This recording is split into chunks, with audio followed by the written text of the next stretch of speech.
What's up, everyone, and welcome back to Movie Raised.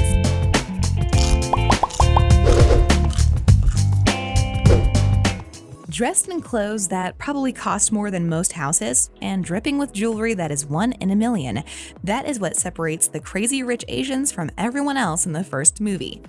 It seems like there's another one in the making, and Crazy Rich Asians 2 will surely leave you jaw-slacked. Here's how. China Rich Girlfriend, or Crazy Rich Asians 2, is a tale about many other social dynamics and conflicts that exist in Asia's quickly changing society. There's old money and new money, overseas Chinese and mainland Chinese, claws that are sharper than usual, and money, lots and lots and lots of it. When Nick Young, her charming, drop-dead handsome Oxford graduate lover, asks her to join him in his journey home to glamorous Singapore to attend his best friend's wedding, Rachel Chu, a feisty Chinese-American econ professor, is overjoyed because who wouldn't be, right? That's one step closer to putting a ring on the finger. Rachel sees this vacation as a perfect opportunity to meet Nick's family, but before long she realizes that Nick has been keeping a small secret. The Youngs are not only immensely rich, but are also considered to be the wealthiest family in the country. While still trying to process the fact that his boyfriend can buy the whole of Singapore if he wishes to, she also had to deal with the fact that several people in Nick's Singaporean only, the rich of the richest circle, seem to be against her being in his life, with his mother, the one and only respected Eleanor Young, at the top of the said list, accusing Rachel not just for the fact that she is the reason why Nick didn't return home a year earlier as planned, but also for not being rich enough or acceptable support for Nick's clear future being the pointed head of the Young corporation. A battle of fishes and claws adorned with diamonds and rubies is what welcomes Rachel into the land of Singapore. A battle of love and whether or not how willing they were to fight for each other's love. Crazy Rich Asians was a movie that shook all of Hollywood. From being the first modern movie to have an all-Asian cast with an Asian American lead in the last 25 years, is a sort of true-to-life story about there being a handful of people who belong to the Asian old money rich. And the cast is back for more. China Rich Girlfriend is a story that nobody was prepared for. 2 years after all the problems surrounding Nick and Rachel, their relationship has been rebuilt after a series of apologies and explanations on Nick's part, and they are planning a quaint wedding in California, near Rachel's relatives. Yes, you heard it right. Just Rachel's family and Astrid as a representative for Nick's non-supportive and backstabbing family. Nick is still estranged from his mother and grandmother, and he does not attend his grandmother's Chinese New Year celebration. It's finally peace from here on out, right? Wrong. Eleanor, Nick's mother, seemed to catch the rumor about her son having a small wedding in California, and that she's on the do not invite for a peaceful life list. However, she brings news about Nick, but about her soon-to-be daughter-in-law.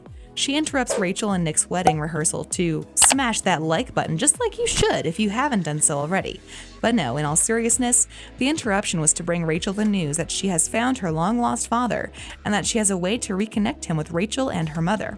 A long-lost father just in time for her wedding, Rachel would give everything just for her father to walk her down that aisle.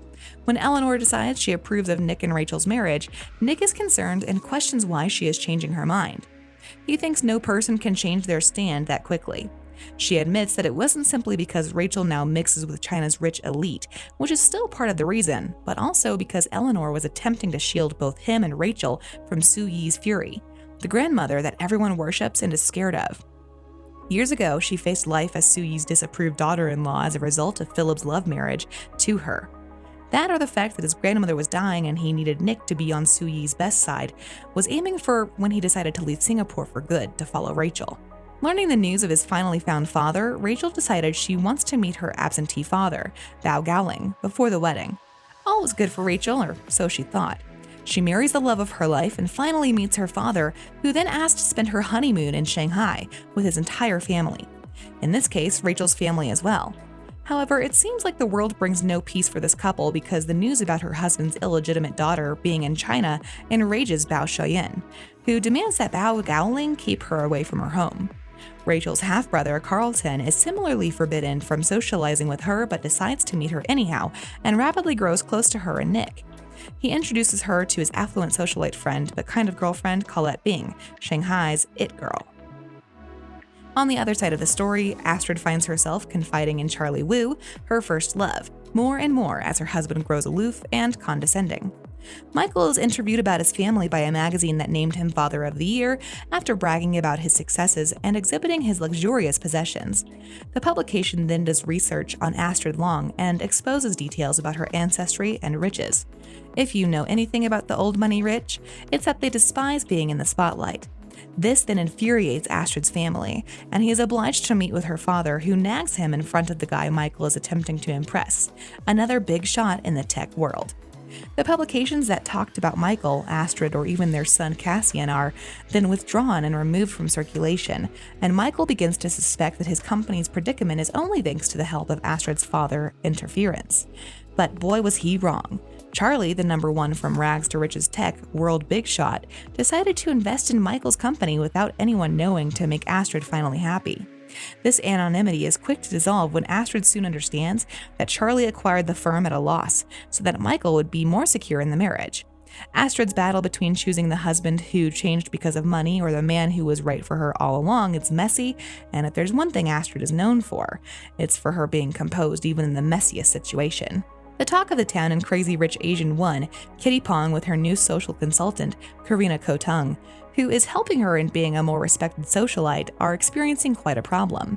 It's that no one has ever seen Kitty's husband, the loud and arrogant Bernard Tai, in years. There were several reports about his and his daughter's disappearance on where the acclaimed rich man has decided to hide. Those reporters didn't look enough because Bernard is hiding out in the little cottage in Los Angeles, where he became a vegan and a weird hovering dad who had a reconstructive surgery and mishap, Kitty says to Karina. He has drastically changed after spending so much time in California, and his daughter is compelled to participate in his new and strange lifestyle, which Kitty and Bernard's mother think is not the kind of lifestyle the child should grow up in. Kitty kidnaps her daughter and they flee on her new lover Jack Ming's luxury jet. She returns to her beautiful Singapore home with her daughter, reunites her mother-in-law, Carol Tai, with her granddaughter, and files a lawsuit against Bernard for full custody of Giselle. Kitty's life went from being a hated socialite wannabe to a mother who wanted her daughter safe and in an environment where she's free, which then turned her into the respected socialite she always wanted to be. That leaves us questioning for the release date. Crazy Rich Asians 2 is finally in production, so there is no official date on when this glamorous movie is displayed on the big screen. What about the cast? Although no cast for the sequel has been finalized, it would be disappointing if the primary cast did not smash that subscribe button and ring the notification bell. I mean, if they did not return to play their characters. Check out these videos next. And make me the happiest man in this world.